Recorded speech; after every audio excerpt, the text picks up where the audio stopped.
Hey everyone, Todd here from Clocktower Advisors, and today we're diving into a hot topic that's on the mind of many organizations and businesses, choosing the right community platform. This is one that comes up all the time in my consultancy work, so let's get into it.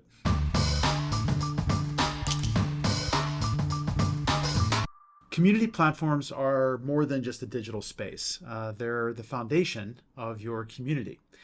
Now, if you pick the wrong platform and you're looking then maybe at some low engagement, poor user experiences, maybe even an expensive migration down the line.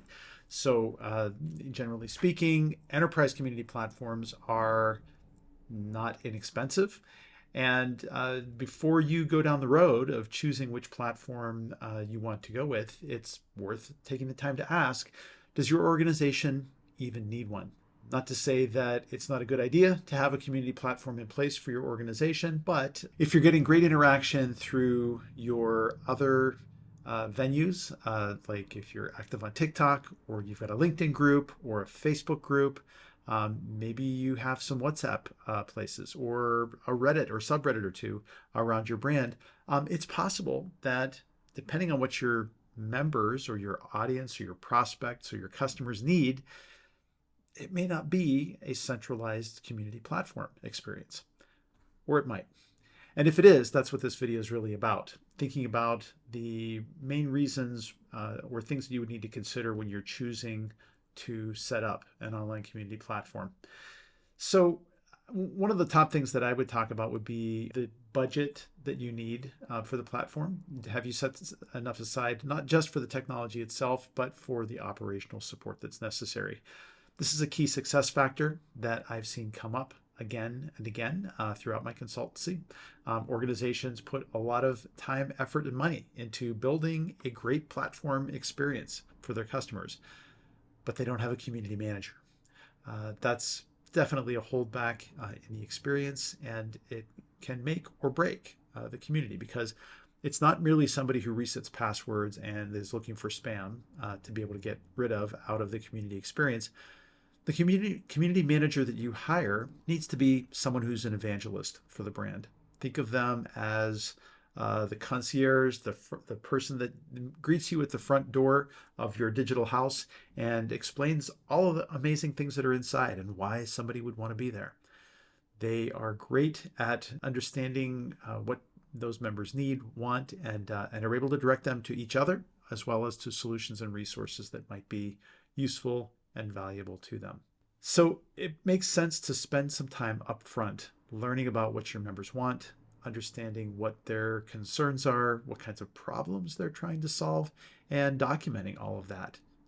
Interviewing 10, 15, 25 or more potential community members can make a big difference in the kind of community platform that you invest in and what you get out of it on the other side. There are some other considerations, of course, when you pick your platform, questions of the stability of the company itself that's providing the software, whether or not you have the ability to get your data out of that platform if you ever need to move from it in the future, what kind of professional support or training is available, not just when you set up the platform to configure it, but also if and when you need changes to it in the future.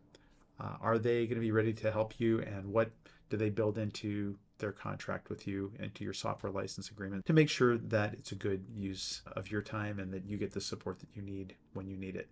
One common mistake of setting up your community platform is to over-engineer the information architecture. This came up in a recent webinar that I was on with Richard Millington of Feverbee, shout out to them, and with Grazidi Interactive, one of my partners.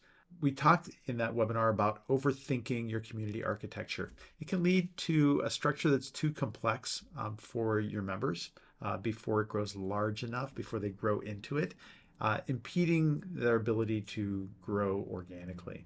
So before you jump into features and pricing, you need to take a step back.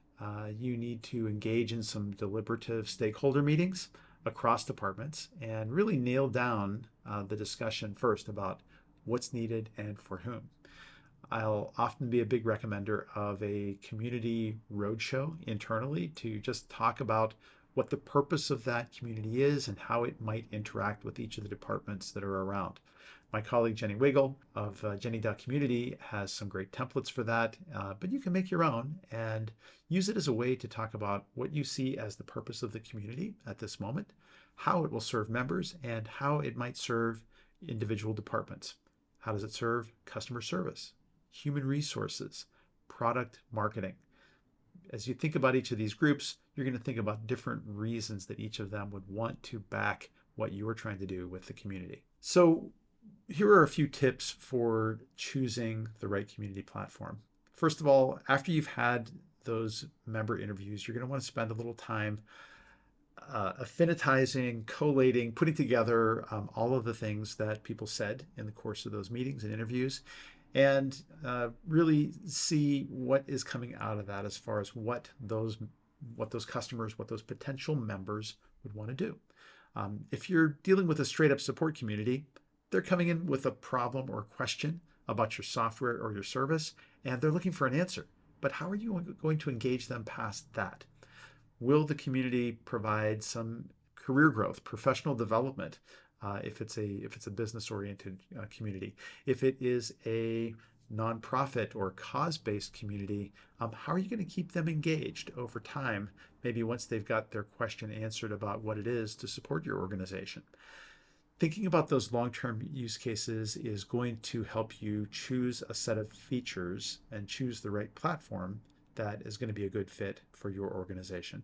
Now, of course, you're going to want the platform to be user-friendly and intuitive. Most of them are pretty good with this today, but if you're going to be inventing a platform on your own, if you're going to be building your own bespoke, tailored platform experience, I'd caution you to pause. And before you own all of the overhead software, even if you are a software development shop, think about the cost of ownership for that. Is it core to your business? Do you really want to do that?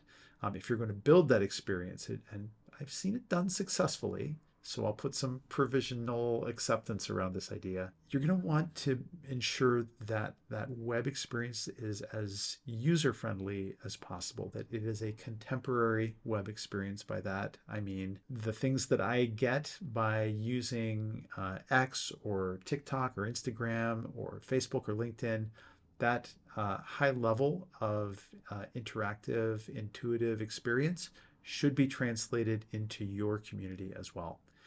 Don't make it hard for your members to accomplish some of the core tasks that you need them to do. Otherwise, they won't do it. Secondly, scalability. Is the community going to be able to grow well with you? If you're an enterprise and you're buying one of the many off-the-shelf, smaller community platforms that are out there, you might find that you outgrow it within a couple of years. You've got too many members, or you've got simply too much data or too many integrations to be able to fit what your organization's needs are going forward. In which case, you need to either plan for a migration, which means selecting another platform and figuring out what data, if any, you want to carry over from the old platform. And you also want to be thinking about, what are the integrations that you're going to want to be able to support going forward. If your current platform will not scale to your needs, then it's time to contemplate a change. Third, customization. I'm not a big fan of customizing the off-the-shelf communities very much. Most of them have a pretty robust API library or the ability to integrate with Zapier. And if that is the case, then and fits for your needs, then that's great. Beyond that, hacking a community platform, even an open source one, is generally not a good idea. With the rate of change that happens with community platforms, with all software lately, core components will be upgraded. There will be security vulnerabilities, and what you've customized today may not fit tomorrow. Finally, be thinking a little bit about the kinds of analytics or metrics that the platform provides out of the box. How exportable are those metrics? Can you get them out of the system as CSV files, for example? Can you integrate them in other kinds of platforms for data analytics, such as Tableau or Google's dashboards? These are definitely considerations, but also be looking at the kinds of reports that you get off the shelf. If your community manager has to cobble together the reports manually for your organization every week or every month, or every quarter, that's a lot of overhead for them. If the community is providing the things that your organization needs to see as the levers for progress off the shelf, that's going to be a much better world to work in. So what are some of the top platforms that are in the marketplace? Well, again, it depends on your needs. But in the enterprise space, there are some pretty commonly used enterprise platforms. These include software such as Khoros, which used to be Lithium, Gainsight, which used to be Insighted, Vanilla, Higher Logic, Hivebright, Verint, and myriad others. But these are the big players. Your needs will help to drive which software you happen to pick. So to wrap up, your community platform is crucial, but it's not a silver bullet. It needs to align with your broader strategy and be something that you're willing to invest time and resources into. If you're not on the right platform initially, chances are you may need to be planning for a migration at some point in the future. But ideally, most people stay on their community platform for anywhere between 3 and 6 years, and before either they do an upgrade or move to another kind of platform situation. All right, so that's it for today. What kinds of community platforms have your organizations looked at? If you found today's discussion useful, please give it a thumbs up or consider subscribing for more community-focused insights. This is Todd from Clocktower Advisors signing off. Build great communities.